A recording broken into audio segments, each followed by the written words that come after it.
Hello friends, good morning all of you. Konark e learning app पर आप सभी का हार्दिक स्वागत है। मैं हरगोविंद सिंह राठौड़ कोणार्क क्लासेस से आप सभी को इस ई लर्निंग ऐप के माध्यम से समय समय पर रूबरू होता रहूँगा। मैं आपसे हिस्ट्री और कला संस्कृति विषय से संबंधित जो टॉपिक होंगे उन पर हम संवाद, चर्चा, परिचर्चा, व्याख्यान विधि के माध्यम से अध्ययन सुचारू करेंगे। आज से हम पहली क्लास स्टार्ट कर रहे हैं राजस्थान इतिहास से जुड़ी हुई। इतिहास क्या है? इति प्लस ए प्लस हास, अर्थात ऐसा ही हुआ होगा। आदि से लेकर अनंत तक का ज्ञान जिस विषय के अंदर समाहित है वो विषय है इतिहास। इतिहास को ही सभी विषयों की जननी भी माना जाता है। तो हम इसी विषय से आज का टॉपिक लेकर चल रहे हैं। इतिहास क्या है? तो इतिहास को जानने के लिए हमें इतिहास के विभिन्न चरणों की, विभिन्न टॉपिक्स की जानकारी होनी चाहिए। हम सबसे पहले शुरुआत करेंगे राजस्थान इतिहास की। इतिहास के अंदर पहला टॉपिक हमारा आता है सभ्यता। तो हम आज का टॉपिक क्या ले रहे हैं? सभ्यता। राजस्थान की सभ्यताएं।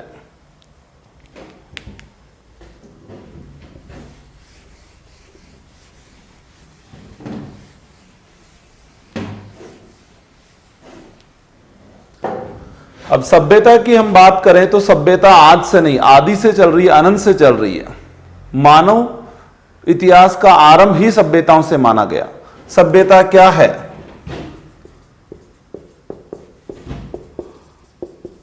आदि मानव से आधुनिक मानव तक का क्रमबद्ध विकास क्या कहलाता है? सभ्यता। सभ्यता का पहला चरण स्टार्ट हुआ था पाषाण काल में। तो सभ्यता को सबसे पहले पाषाण काल के अंदर देखेंगे। पाषाण काल के बाद हम आएंगे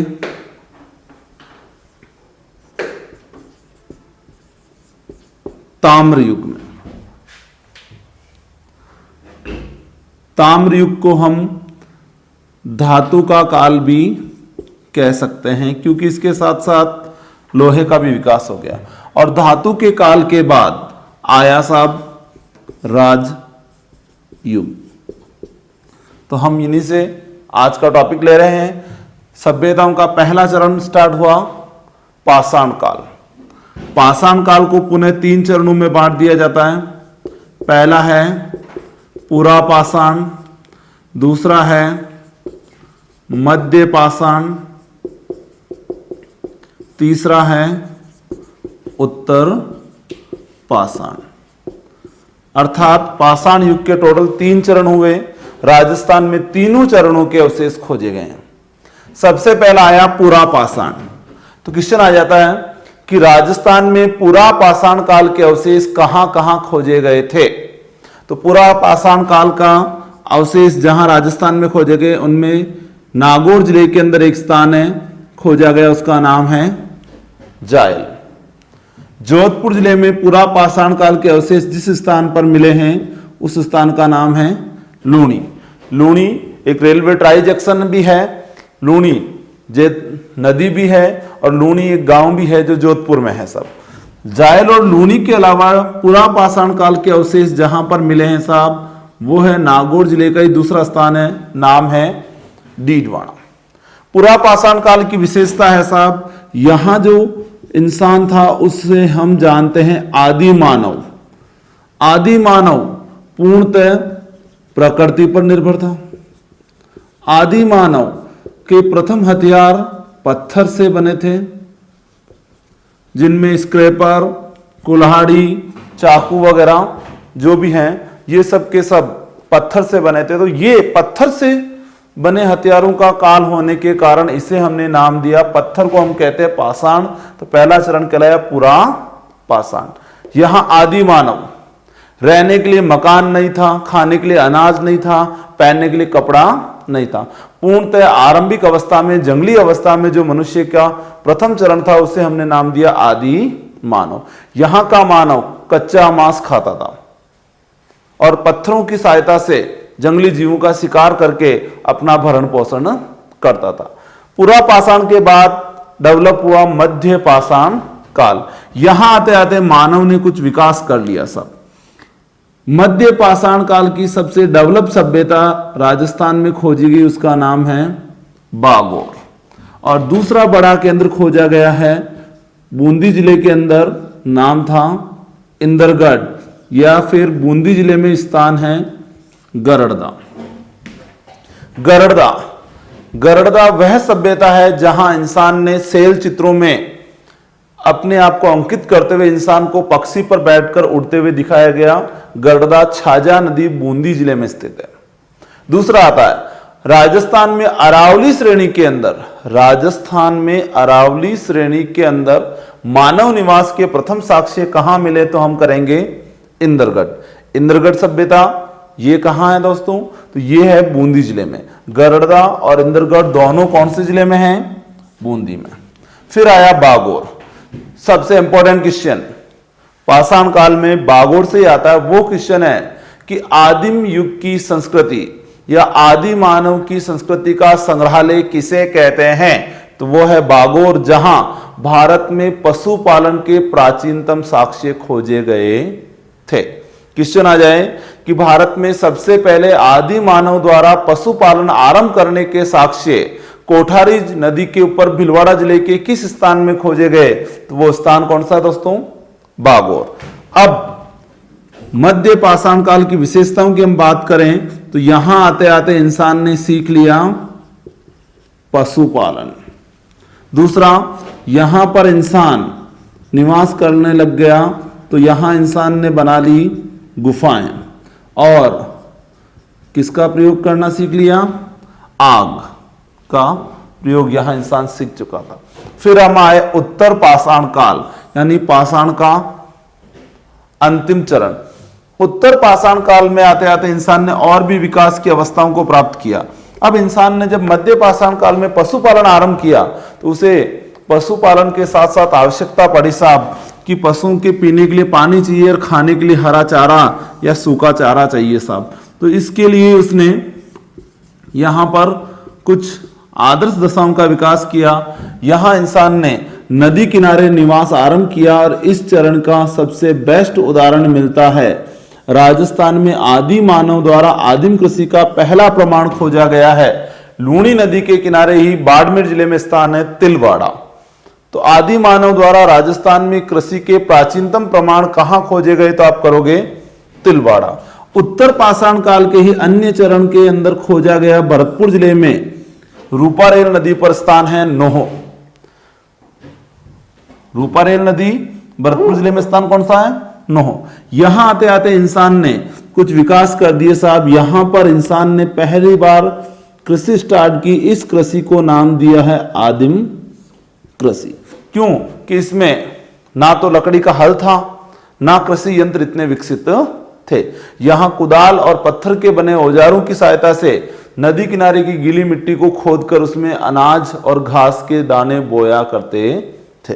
दूसरी खास बात, यहां इंसान ने नदी किनारे स्थायी बस्तियों का निर्माण आरंभ कर दिया। तो प्राचीन सभ्यताओं में नगर निर्माण या बस्तियों का निर्माण सबसे पहले किस चरण में आरंभ हुआ, तो आप करोगे पाषाण युग।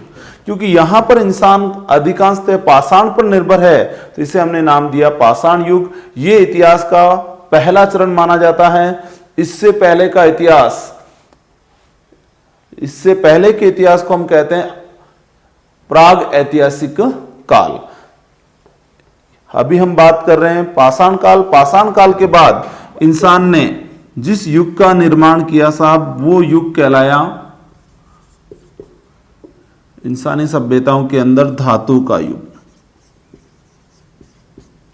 जंगल में प्राकृतिक रूप से आग लगी और आग के अंदर पशु पक्षी और वनस्पति के साथ साथ कुछ पत्थर भी पिघल कर नष्ट हो गए।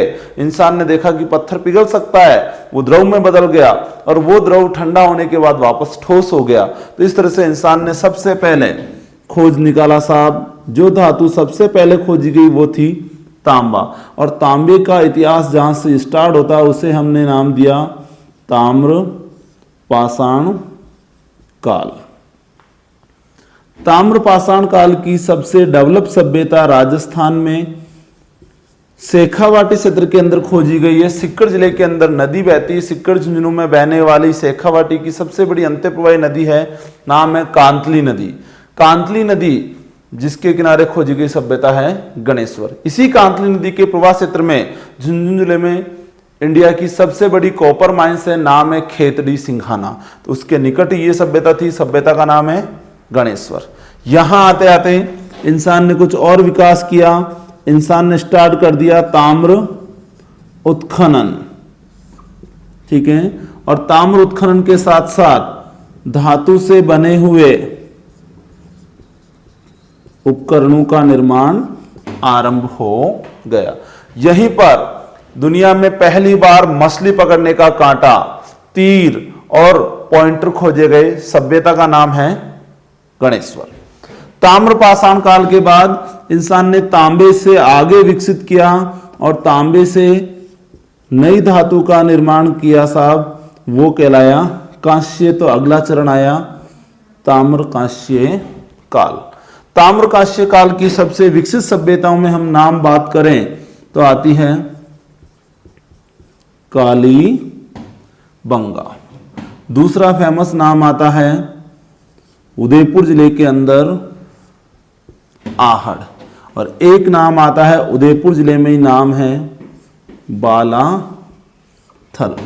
यहां आते आते इंसान ने कृषि को विकसित कर लिया। कृषि का तेजी से विकास हुआ और कृषि के विकास के कारण डेवलप हुआ वस्तु विनिमय के आधार पर व्यापार, और व्यापार के कारण पहली बार नगरीकरण और व्यापारिक बस्तियों का निर्माण हुआ। कालीबंगा सिंधु सभ्यता के समकालीन सभ्यता का केंद्र था साहब। सिंधु सभ्यता विश्व की प्राचीनतम नगरीकृत सभ्यता थी साहब, जहां पर वैज्ञानिक तरीके से कृषि और वैज्ञानिक तरीके से धातुओं से बने उपकरणों का निर्माण किया जाता था। कालीबंगा ताम्रकांस्य युग का सबसे प्रसिद्ध केंद्र था। यह केंद्र वर्तमान में हनुमानगढ़ जिले में घग्गर नदी पर है। हनुमानगढ़ जिले में कौन सी नदी है? घग्गर। अब ताम्र और कांस्य युग के बाद डेवलप हुआ, इंसान ने खोज निकाला साहब, तो वो युग कहलाया लोह युग। लोहे की खोज इंसानी सभ्यताओं में क्रांति का काल मानी जाती है सब। यहां पर हमने देखा कि कृषि का विकास हुआ, व्यापार का विकास हुआ, नगरीय बस्तियां बनी। अब लोहे की खोज ने संघर्ष को जन्म दिया। संघर्ष के दो कारण बने, पहला पशु, दूसरा कृषि के लिए भूमि। तो पशुओं के चरने के लिए भूमि और कृषि के लिए भूमि को लेकर संघर्ष आरंभ हुआ, और इस संघर्ष का आरंभ सबसे तेजी से विकसित हुआ लोह युग में। और लोह युग के अंदर सबसे डेवलप सभ्यताओं में सभ्यता आती है, नाम है सुनारी। दूसरी सभ्यता जयपुर जिले में खोजी गई है, नाम है जोधपुरा। और उदयपुर जिले में लोह युग का विकसित केंद्र खोजा गया था, उसका नाम है ईसवाल। कुछ विद्वान मानते हैं कि आहड़ सभ्यता के अंतिम चरण तक लोह सभ्यताओं का विकास हो चुका था, तो आहड़ में भी लोह संस्कृति के अवशेष खोजे गए हैं। तो लोह युग की सभ्यताओं में सुनारी झुंझुनू, जोधपुरा जयपुर, ईसवाल उदयपुर, तीन सभ्यताएं हैं। तीनों कौन से युग की देन है? लोह युग की। लोह युग की राजस्थान में सबसे प्राचीन सभ्यता कौन सी है?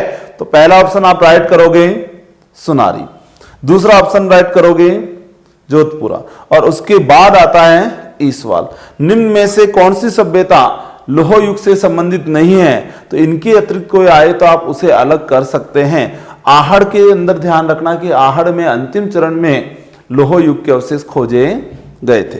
अब लोह युग ने संघर्ष को जन्म दिया, इसे हम कहते हैं क्रांति का काल। और ये क्रांति हुई साहब यहां पर किसके विषय में?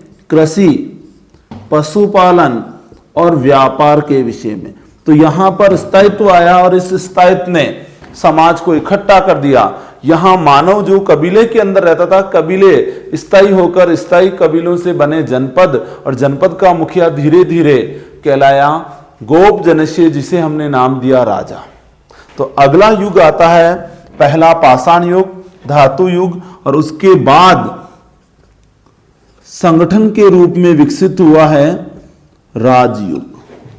राजयुग, पहला चरण पाषाण युग, दूसरा चरण धातु का युग, तीसरा चरण राजयुग। वापस देख लीजिएगा, इतिहास का पहला टॉपिक हुआ है सभ्यता। आदि मानव से लेकर आधुनिक मानव के निर्माण की कहानी को हम किस नाम से जानते हैं? तो वो कहलाती है हमारी सभ्यता और संस्कृति। संस्कृति के अंदर पहला टॉपिक आया पाषाण युग, पुरा पाषाण, मध्य पाषाण, उत्तर पाषाण। धातु युग के भी 3 चरण हुए, ताम्र पाषाण काल, ताम्रकांस्य काल, लोह युग।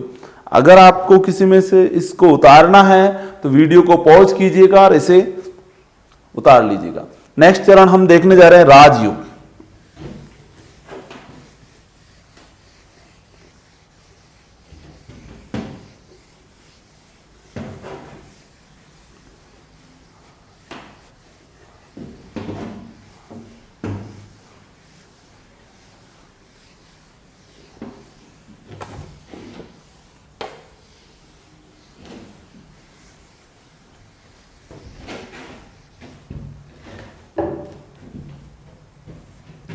देखिए मित्रों, सबसे पहले हमने अध्ययन किया था पाषाण युग का।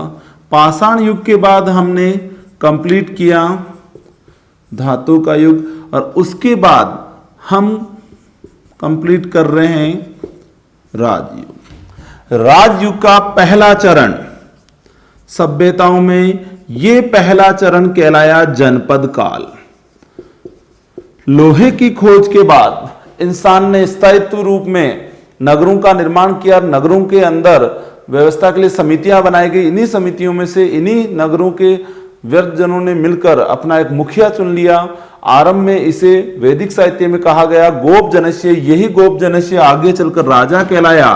तो राजस्थान के अंदर प्राचीन जनपदों में सबसे विकसित नाम आता है मत्स्य जनपद। मत्स्य जनपद जिसकी राजधानी का नाम आता है बेराट। ये वर्तमान अलवर और जयपुर जिलों के अंदर फैला हुआ था। दूसरा बड़ा जनपद आता है, नाम आता है सीवी जनपद। सीवी जनपद जिसकी राजधानी थी नगरी, ये चित्तौड़ जिले में स्थित है, जिसे माध्यमिका नगरी भी कहते थे। ये कपास की खेती के लिए फेमस था। इसके अलावा टोंक जिले के अंदर जो जनपद फैला था उसका नाम था मालव जनपद। मालव जनपद जिसकी राजधानी थी नगर। नगर निवाई टोंक के अंदर है। तो पहला मत्स्य जनपद, दूसरा सीवी जनपद, तीसरा मालव जनपद। इनके अलावा कुछ और जनपद डेवलप हुए। गंगानगर हनुमानगढ़ का इलाका उस टाइम कहलाया योध्य। भरतपुर जिले का कुछ इलाका उस टाइम कहलाया राजन्य। भरतपुर और यूपी से लगता हुआ इलाका कहलाया सूरसेन। और मेवाड़ के इलाके को प्राचीन काल में कहा गया है मेदपाट। तो ये आरंभिक जनपद थे। इनमें सबसे प्रसिद्ध था मत्स्य जनपद। मत्स्य जनपद जिसका उल्लेख मौर्य काल, महाभारत काल, कुषाण काल, गुप्त काल और मुगल काल में भी मिलता है। महाभारत काल में पांडवों ने अपना अज्ञातवास, यानी पांडव जो थे अपना अज्ञातवास बिताने के लिए कौन से जनपद में आए थे? मत्स्य जनपद में। मौर्य काल के अंदर यहां पर भाब्रू शिलालेख का अंकन करवाया गया था। कुषाण युग में ये बौद्ध धर्म के हीनयान संप्रदाय का मुख्य केंद्र बन गया था। गुप्त काल में यहाँ पर एक चीनी यात्री आया था, यात्री का नाम आता हैन सांग। और मुगल काल में अकबर ने यहाँ पर सिक्के छापने का कारखाना लगाया था, जिसे कहते हैं टकसाल। तो जब हम डिटेल में बात करेंगे, इन सभी तथ्यों की वापस जानकारी लेंगे। इसी तरह से हम बात करें सीवी जनपद नगरी माध्यमिका चित्तौड़, ये नगरी को ही नाम दिया गया प्राचीन काल में माध्यमिका नगरी, ये चित्तौड़ जिले में है। इसके आसपास कपास की खेती की जाती थी। यहां पर भारत में शिखर विहीन गुफा मंदिर के अवशेष भी खोजे गए हैं सब। तो हम इनके बाद बात करें, जनपद जब विकसित हुए तो जनपदों से बन गए राज्य। जनपद ही कालांतर में क्या बन गए साहब? राज्य। और राज्य का प्रमुख कहलाया राजा, राजा का परिवार कहलाया राजवंश, राजवंश से राजा का पुत्र कहलाया राजपुत्र, और राजपुत्र से चलकर कालांतर में बन गए राजपूत। तो इसी का उपचरण आ जाता है राजपूत काल। जनपद काल का उपचरण आया राजपूत काल। तो राजपूत काल का टाइम माना गया है 7वीं से 12वीं सदी। और राजपूत काल में सबसे पहले डेवलप हुआ राजवंश आता है, उसका नाम है गुर्जर प्रतिहार वंश या गुर्जर प्रतिहार काल। गुर्जर प्रतिहार काल की सबसे पुरानी सभ्यता के अंदर नाम आता है मंडोर। प्रतिहारों की पहली राजधानी थी मंडोर। मंडोर वर्तमान में जोधपुर जिले में स्थित है। गुर्जर प्रतिहार वंश राजस्थान का सबसे प्राचीन राजवंशों में से एक है। गुर्जर प्रतिहारों के साथ दूसरा डेवलप केंद्र हुआ, प्रतिहारों की दूसरी राजधानी के रूप में डेवलप हुआ भीनमाल। ये वर्तमान में जालोर जिले में स्थित है। चीनी यात्री हैनसांग भी यहां पर आया था, जिसने भी इसका वर्णन किया है। प्रतिहारों की तीसरी राजधानी के रूप में यह सभ्यता का तीसरा केंद्र आभानेरी दौसा जिले में डेवलप हुआ। और इसके अलावा एक और केंद्र डेवलप हुआ जिसका नाम है अलवर जिले में राजौरगढ़। ये सभी सभ्यताएं किस युग की देन है? प्रतिहार। प्रतिहार को कहते हैं गुर्जर प्रतिहार। तो ये गुर्जर प्रतिहार काल राजपूतों की उत्पत्ति का पहला चरण माना गया साहब। गुर्जर प्रतिहारों के साथ साथ राजस्थान में डेवलप हुआ दूसरा राजवंश कहलाया साहब परमार वंश का काल। परमारों की पहली राजधानी राजस्थान में थी चंद्रावती। इस चंद्रावती को आज आप कहते हो, इसी चंद्रावती का आज वर्तमान में नाम हो गया माउंट आबू। चंद्रावती के अलावा परमाणु की सभ्यता का दूसरा बड़ा केंद्र था, जो वर्तमान में वागड़ क्षेत्र के अंदर है, बांसवाड़ा जिले में, नाम है अर्थुणा। चंद्रावती और अर्थुणा कौन से वंश से संबंधित है? परमार। प्रतिहार और परमाणु के साथ साथ राजस्थान में तीसरा वंश डेवलप हुआ। ये राजस्थान का सबसे विकसित राजवंश के रूप में नवीन क्रम में आता है, नाम है चौहान वंश का काल। और चौहानों की सभ्यता का पहला केंद्र कहलाया, नाम था सांबर। सांबर से अलग होकर चौहानों की सभ्यता का केंद्र डेवलप हुआ, नाम है नाडोल। नाडोल से अलग होकर नाडोल के बाद डेवलप हुआ केंद्र कहलाया अजय मेरू। और अजय मेरू के बाद डेवलप हुआ केंद्र कहलाया जाबालीपुर। जाबालीपुर जिसे हमने नाम दिया है जालोर। तो ये सभी राजवंशों का युग है। तो पहला राजवंश आया प्रतिहार, दूसरा आया परमार, तीसरा आया चौहान। इसके बाद कालानुक्रम में इनके बाद डेवलप हुए राजस्थान में गोहिल, बाहर से आकर नरवर से आकर यहां बसने वाले राजवंशों में है कछवाहा। कन्नौज से आकर यहां बसने वाले राजवंशों में नाम आता है राठौड़। इनके अलावा और भी राजवंश रह गए साहब, भाटी, जादौन। और इन राजपूतों के अलावा कुछ राजवंश हुए साहब, जिनमें दो जाट वंश का नाम आता है। सिनसिनवारों की दो रियासतें थी, भरतपुर और धौलपुर। और एक पिंडारी वंश, मुस्लिम वंश, जो 18वीं सदी के अंत में डेवलप हुआ, उसका नाम था टोंक राज्य। तो ये इतिहास का चरण आता है। पहले हमने देखा पाषाण युग, दूसरा धातु का युग, तीसरा राजयुग। अब जनपद काल की सबसे विकसित और सबसे बेस्ट सभ्यता थी बेराट, तो यहां सबसे ज्यादा क्वेश्चन पुटअप किए जाते हैं बेराट से। गुर्जर प्रतिहार काल के अंदर सबसे पहले डेवलप हुआ मंडोर, परमार काल में सबसे पहले डेवलप हुआ चंद्रावती, और सांभर चौहान वंश की सभ्यताओं का प्राथमिक केंद्र था। इन सभी में हमारे लिए सबसे इंपॉर्टेंट है बेराट। पाषाण युग के अंदर सबसे इंपॉर्टेंट सभ्यताओं में, पाषाण युग के अंदर हम बात करेंगे तो पाषाण युग के अंदर सबसे इंपॉर्टेंट सभ्यता आती है, उसका नाम है बागोर। धातु युग के अंदर हमारे लिए इंपॉर्टेंस रखते हैं गणेश्वर, कालीबंगा, आहड़, और राजयुग में हमारे लिए इंपॉर्टेंट रखता है बेराट। तो हमारे लिए सबसे मोस्ट इंपॉर्टेंट सभ्यताएं होगी 5, बागोर, गणेश्वर, आहड़, कालीबंगा और बेराट। अब इनमें से कुछ क्वेश्चन अलग भी किए जा सकते हैं। क्वेश्चन आ सकता है कि इनमें से कौन सी सभ्यता का संबंध पाषाण काल से नहीं है। अगर आपको ये चार्ट याद है तो आप ये क्वेश्चन सॉल्व कर सकते हैं, कौन सी सभ्यता पाषाण काल की है, कौन सी धातु के युग की है, कौन सी राजयुग की है। या क्वेश्चन आ जाए कि निम्न सभ्यताओं में सबसे प्राचीन सभ्यता कौन सी है, क्रम गड़बड़ा के दे दिया जाए आपको कि निम्न में से सबसे प्राचीन सभ्यता है बेराट, बागोर, आहड़, कालीबंगा, तो आपका राइट आंसर होगा सबसे पुरानी इन सभ्यताओं चारों ऑप्शन में सबसे पुराना कौन सा होगा, बागोर, क्योंकि बागोर कौन से युग में डेवलप हुआ है, पाषाण। या निम्न में से सबसे अंत में विकसित हुई सभ्यता है, तो सबसे अंत में विकसित हुई सभ्यता के अंदर आ गया आपका बेराट। क्रम आपको याद रहेगा तो ये क्वेश्चन आराम से सॉल्व कर पाएंगे, और बहुत इजी क्वेश्चन है, इसमें किसी प्रकार की कोई रट्टा मारने की आवश्यकता नहीं है। तो ये हमने देखा राजस्थान में सभ्यताओं का क्रमिक विकास। विकास कितने चरणों में हुआ, 3 चरणों में हुआ।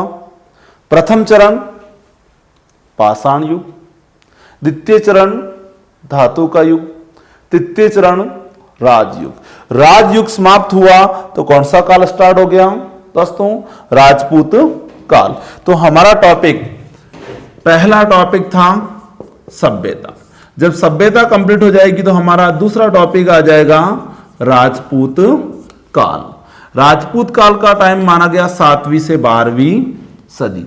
राजपूतों के बाद स्टार्ट होगा साहब राजपूतों का संघर्ष, मुस्लिम, राजपूत मुस्लिम संघर्ष की उत्पत्ति। तो इसमें हम पढ़ेंगे 2 चीजों से संघर्ष, सल्तनत और मुगलिया संघर्ष। सल्तनत में राजस्थान को सर्वाधिक परेशान करने वाला राजा आएगा, नाम आएगा अलाउद्दीन खिलजी। और सबसे पहले परेशान करने वाला सुल्तान काल का पहला सुल्तान आएगा इल्तुतमिश। उससे भी पहले हम पढ़ेंगे राजस्थान पर मुस्लिम आक्रमण, गोरी, गजनवी या उनसे पहले होने वाले आक्रमण। तो ये सब हम किसमें पढ़ेंगे, राजपूत काल, और उसके बाद के टॉपिक की हम क्रमबद्ध चर्चा करेंगे। तो आज का हमारा पहला टॉपिक क्या हुआ, राजस्थान की प्राचीन सभ्यताएं। तो अभी हम राजस्थान की प्राचीन सभ्यताओं के विषय में बात करने जा रहे हैं। हमारे पास मोर इंपॉर्टेंट सभ्यताएं हैं साहब, बागोर, गणेश्वर, कालीबंगा, आहड़ और बेराट। और इन्हीं के साथ जो वन वर्ड में दूसरी सभ्यताएं हैं हम उनकी भी बात करेंगे।